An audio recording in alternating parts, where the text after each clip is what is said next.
Tidak heran kalau semua orang ingin mendapatkan privilege ataupun hak istimewa sehingga mendapatkan perlakuan istimewa. Dia mendapatkan fasilitas yang orang lain tidak mendapatkan. Dia mendapatkan kemudahan orang lain yang tidak dapat dapatkan. Semua orang ingin seperti itu. Dia ingin orang bekerja dengan susah payah, hasilnya 5. Maunya dia bekerja dengan mudah, tidak perlu susah payah, tapi hasilnya 10. Itulah yang disebut dengan mendapatkan privilege ataupun perlakuan istimewa. Ketika saudara naik pesawat, kalau saudara punya akses untuk pergi ke executive lounge, dan saudara bisa masuk ke sana, dan di sana saudara dilayani dengan sangat-sangat baik. Makanan yang enak-enak, minuman yang sangat bagus, yang lezat, yang menyegarkan, dan bertemu juga dengan orang-orang yang pilihan. Sementara orang yang tidak mendapatkan akses untuk masuk ke executive lounge, dia harus menunggu di ruang tunggu dan di sana tidak ada apa-apa. Semua kita ingin mendapatkan perlakuan seperti itu. Dan Tuhan sebetulnya ingin sekali memperlakukan kita semuanya istimewa, yaitu orang-orang yang percaya kepadanya. Nah, sebetulnya siapa sebenarnya yang mendapatkan perlakuan istimewa itu? Saya mau katakan kepada saudara, malaikat ketiga menolong kita dalam hal ini. Saudaraku yang dikasihi Tuhan. Dikatakan di sini adalah di dalam ayat yang ke-16 sampai 18. Beginilah bicara satu sama lain orang-orang yang takut akan Tuhan. Tuhan memperhatikan dan mendengarnya. Sebuah kitab peringatan ditulis di hadapannya bagi orang-orang yang takut akan Tuhan dan bagi orang-orang yang menghormati namanya. Mereka akan menjadi milik kesayanganku sendiri, firman Tuhan semesta alam. Pada hari yang kusiapkan, aku akan mengasihani mereka sama seperti seorang menyayangi anaknya yang melayani dia.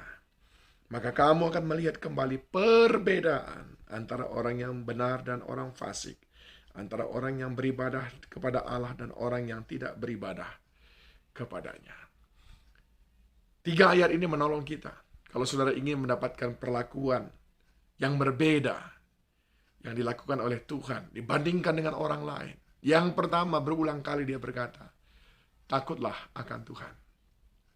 Ketika saudara memulai pekerjaan hari ini, mulailah dengan takut akan Tuhan. Apa itu? Berusahalah semampu saudara. Apapun yang saudara kerjakan, semuanya hanya yang berkenan bagi Tuhan. Dan cara saudara melakukannya hanya dengan cara yang berkenan bagi Tuhan. Dan motivasi saudara mengerjakannya hanya untuk memuliakan nama Tuhan. Itulah orang-orang yang takut akan Tuhan. Sehingga dia sekali-kali tidak melakukan sesuatu yang tidak berkenan bagi Tuhan. Yang kedua dikatakan, yang akan mendapatkan perbedaan dari Tuhan adalah mereka yang beribadah kepadanya. Jadikanlah segala sesuatu yang saudara lakukan hari ini sebagai bagian daripada ibadah saudara. Cara saudara menghormati Tuhan. Cara saudara memberitakan nama Tuhan kepada seluruh dunia. Dan saudara mengerjakannya dengan sungguh-sungguh. Seperti saudara sedang mengatur persembahan ketika sedang beribadah. Dan tentu saja, orang yang mendapatkan perlakuan istimewa dari Tuhan itu adalah mereka-mereka yang juga tidak lalai dalam melakukan ibadah-ibadahnya. Pagi hari saudara berdoa, malam hari saudara berdoa, sepanjang hari saudara berdoa kepadanya, dan menjadikan firman Tuhan sebagai makanan rohani saudara, dan juga memberikan hidup saudara menjadi berkat bagi banyak orang. Itu pun adalah ibadah saudara. Dengan menjaga hidup yang kudus, itu adalah ibadah yang sejati. Sebagaimana Roma pasal 12 ayat yang pertama berkata.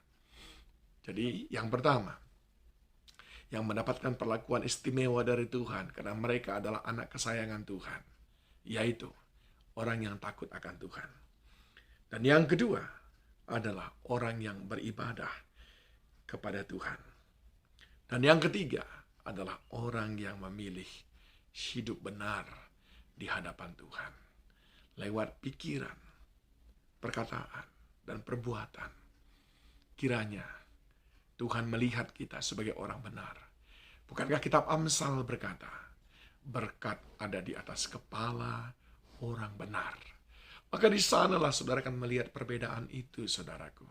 Di sanalah saudara akan melihat berkat bagi anak kesayangan Tuhan. Hari ini, doa saya, saudara mendapatkan perlakuan istimewa dari Tuhan. Hari ini, doa saya, saudara boleh mendapatkan berkat bagi anak kesayangan Tuhan. Dengan memelihara 3 hal itu. Takutlah akan Tuhan. Beribadahlah kepadanya. Dan hidup benar di hadapannya. Kiranya Tuhan Yesus menolong kita.